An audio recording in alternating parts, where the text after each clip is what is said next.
दोसरा के नाम के मेहंदी रचा के, कि दोसरा के नाम के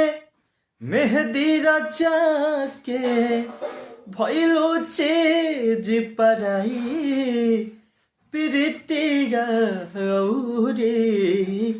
कितना सताई प्रीतिया औरे कितना सताई कि थम न पाई आँख के आंसू चुप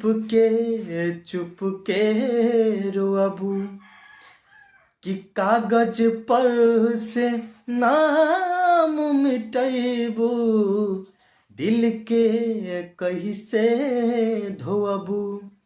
कि चाह के भी तू भूल न पाए।